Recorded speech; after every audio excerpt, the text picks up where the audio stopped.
Assalamualaikum warahmatullahi wabarakatuh. Selamat pagi dan salam sejahtera. Kembali lagi di pembelajaran sejarah. Perkenalkan, nama saya Novi Ayu Lestari, NPM 18140027. Nah, materi kita kali ini yaitu membahas tentang sejarah Asia Timur, khususnya di negara Korea Selatan. Yang akan kita bahas kali ini, gimana sih letak geografis negara Korea Selatan? Sebelum itu, kita harus mengetahui dulu nih, apa sih sejarah negara Korea Selatan? Jadi, sejarah Korea Selatan secara resmi telah dimulai dengan berdirinya negara Korea Selatan pada tanggal 15 Agustus 1948 dan berdirinya di wilayah Seoul yang saat ini menjadi ibu kota negara Korea Selatan, yaitu pada tanggal 13 Agustus.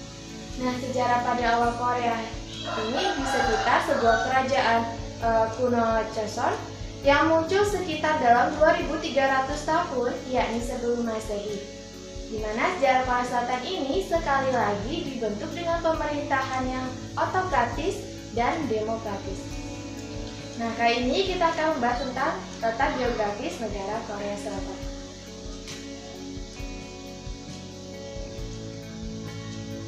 Dalam peta dunia, negara Korea Selatan terletak di sebelah sini. Dan negara wilayah yang mengelilinginya yaitu ada negara Rusia, Mongolia, Cina, serta Jepang. Ini adalah peta negara Korea Selatan. Negara Korea Selatan sendiri merupakan negara di Asia Timur yang berbatasan di semenanjung Korea yang berbatasan dengan Laut Kuning dan Laut Jepang. Nah, letak geografis negara Korea Selatan sendiri terletak pada 37 derajat 33 dan 126 derajat 58 Kemudian, berapa sih luas wilayah negara Korea Selatan?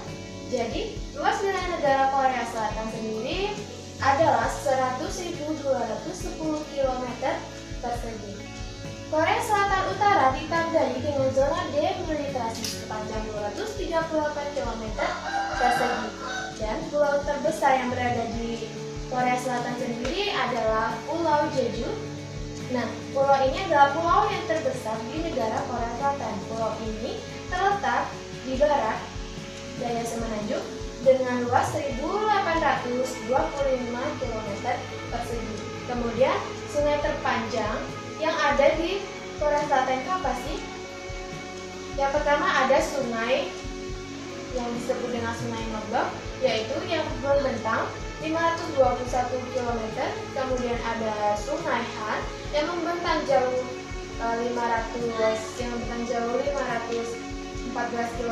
Kemudian ada juga Sungai Gelam yang membentang 410 km.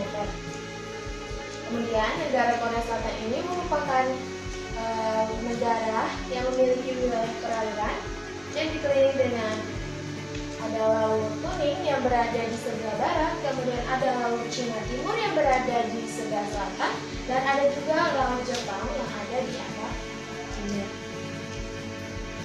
Nah, itu tadi letak geografis negara Korea Selatan. Negara Korea Selatan sendiri memiliki 4 musim. Yang pertama ada musim dingin, musim panas, musim hujan, dan musim gugur. Kondisi iklim negara Korea Selatan sendiri bertipe sedang, di mana pergerakan massa udara dari benua Asia memberikan pengaruh besar bagi cuaca di Korea Selatan itu sendiri. Musim dingin biasanya panjang, dingin dan kering, sedangkan musim panas pendek, serta musim gugur dan semi menyenangkan namun singkat. Nah, lalu selain letak geografis, musim, dan iklim, apa sih keunikan yang ada di negara Korea Selatan? Jadi, negara Korea Selatan mendapat julukan sebagai Macan Asia, di mana julukan ini diberikan untuk bidang industri bersama dengan negara Jepang, di mana negara Korea Selatan sendiri merupakan negara yang berada di bawah pengaruh Amerika Serikat. Kemudian, apa sih ciri-ciri dari negara Korea Selatan? Yang pertama, hasil industri, yaitu ada mesin, mobil, serta elektronik dan bahan kimia. Kemudian di pertaniannya ada kentang, kemudian buah-buahan serta padi, dan memiliki angkatan darat yang terbesar yang ada di dunia. Jadi negara Korea Selatan ini merupakan negara kedua di Asia setelah Jepang. Negara ini juga termasuk sebagai negara industri yang paling maju di Asia Selatan, negara Jepang. Nah, selanjutnya ada yang tahu nggak sih bendera negara Korea Selatan? Oke, jadi bendera negara Korea Selatan memiliki 3 bagian. Yang pertama yaitu latar belakang putih, kemudian ada lingkaran, di tengah ada lingkaran berwarna biru dan merah, dan ada juga 3 trigma yang berada di 4 sudut bagian. Nah, latar belakang putih sendiri bermakna sebagai suatu ketenangan atau kedamaian, sedangkan lingkaran biru yang ada di tengah-tengahnya yang melambang disebut juga yin dan yang. Yin yang mewakili seluruh hal yang bersifat negatif, kemudian yang mewakili seluruh hal yang bersifat positif, sedangkan lingkaran itu sendiri merupakan suatu kesatuan yang menyatukan hal yang positif dan negatif. Yin dan yang sendiri merupakan sebuah dualitas, di mana contohnya seperti surga dan neraka, kemudian api dan air, dan sebagainya. Nah, beberapa hewan yang ada di Korea Selatan seperti beruang hitam Asia, di mana beruang ini memiliki ciri khas berwarna coklat muda dan yang berbentuk huruf V di dadanya. Kemudian ada burung bangau leher putih, di mana ciri khasnya juga hidungnya berwarna putih dengan leher yang panjang. Dan ada juga selain di darat, di laut pun ada, yaitu paus minke. Nah, seperti di gambar. Kemudian ada juga leopard amur. Leopard ini adalah sebuah spesies yang tinggal di sebuah pegunungan yang dingin.